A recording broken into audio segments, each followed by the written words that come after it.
Monday. Today, another day at the park. Keeping track of what you do. Are you responsible? Are you taking the time to keep track of exactly what you're doing? What I've seen over the years, a lot of agents want to wing it. They just kind of want to just do it.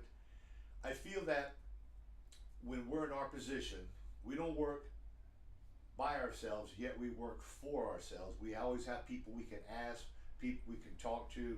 We've got guidance. We've got people that can give us the correct temperature gauge on what we're doing right and what we're doing wrong.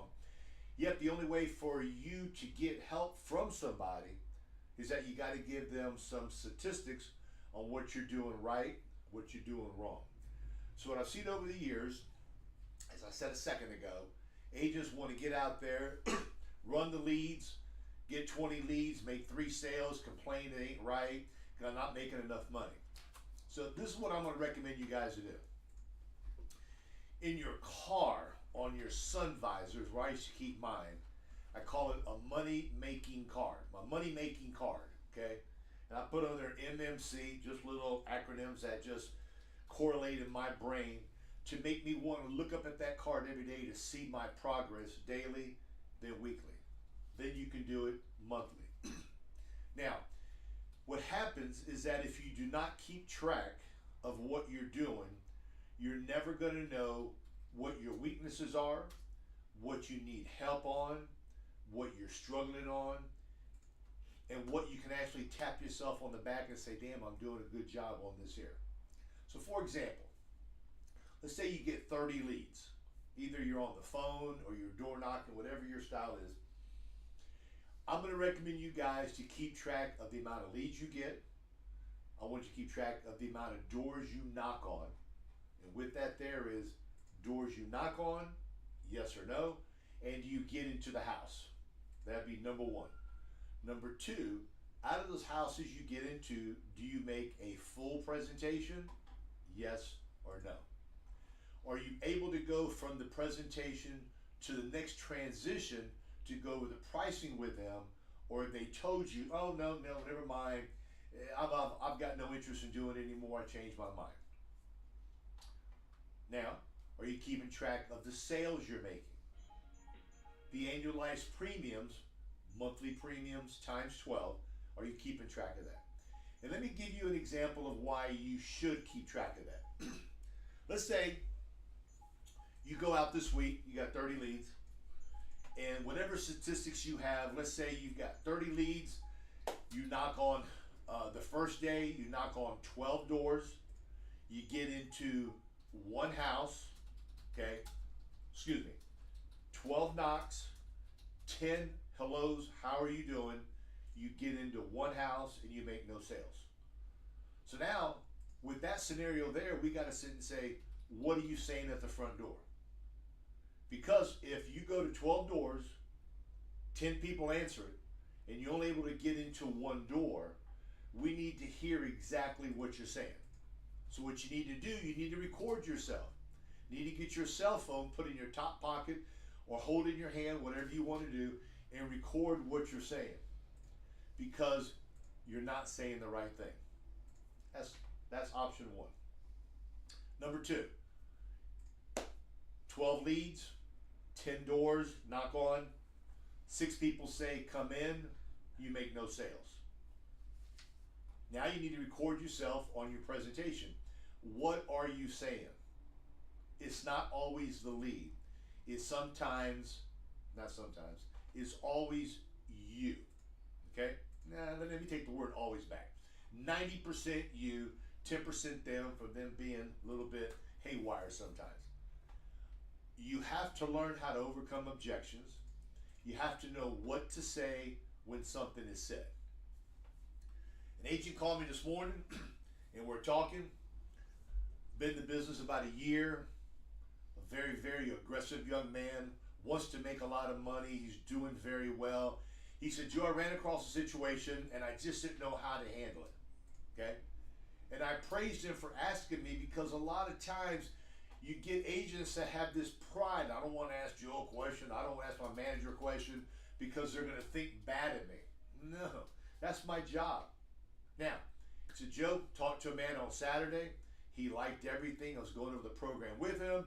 And before I could even get into anything with him about his health or anything, he says, I've got a guy that gave me a quote for $10,000, $41 a month with Mutual of Omaha, and he's 72 years old.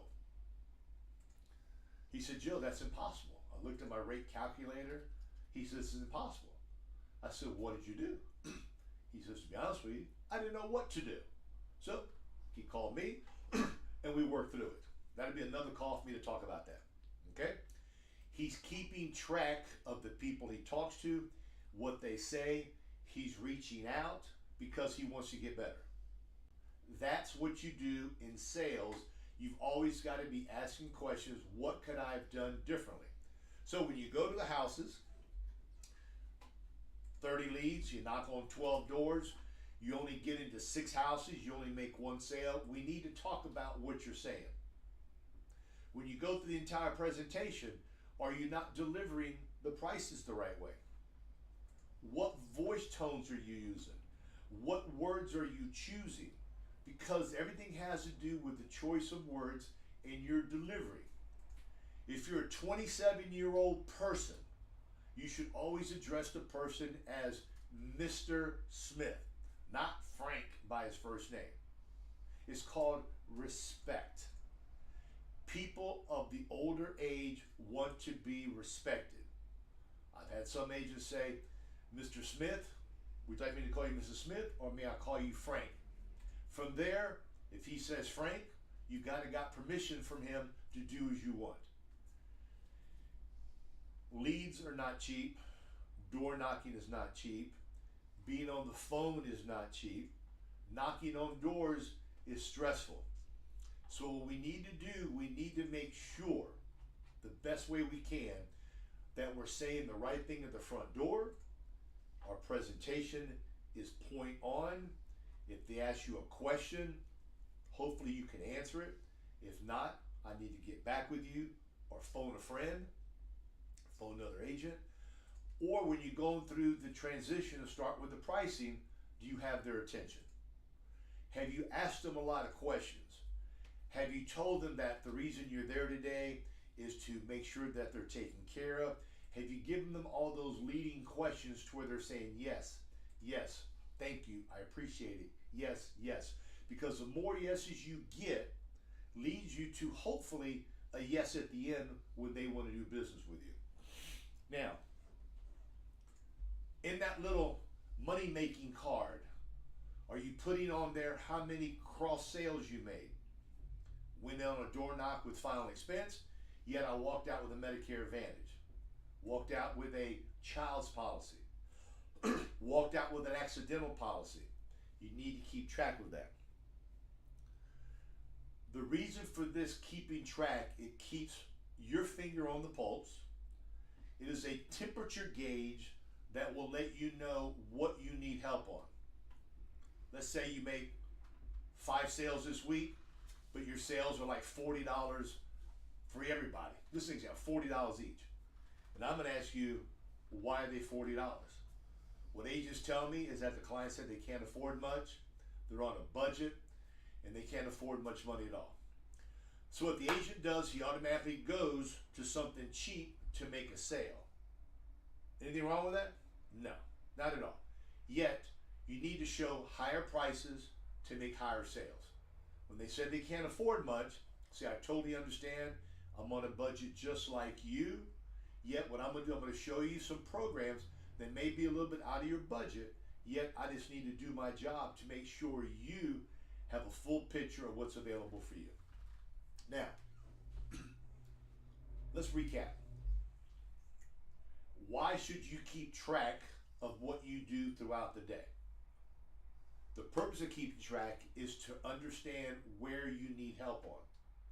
It is to help you design a better approach, a better plan, a better delivery, so when you're speaking with somebody, record yourself, hear what you're saying, listen to what you're saying. Are you using the proper words? Are you being a little bit aggressive? Are you coming across with commission breath because you've made no sales? Are you talking to them, hey Frank, instead of Mr. Smith or Mrs. Smith? These little small tweaks that you can make will help you make more money. With that said, guys, if you need us, give us a call. Under age 65 health insurance, annuities, accidental policies, child policies, whole life, no matter what you need, we got it. Give Jay a call. Above street level commissions. We're looking forward to working with you guys. Bye-bye.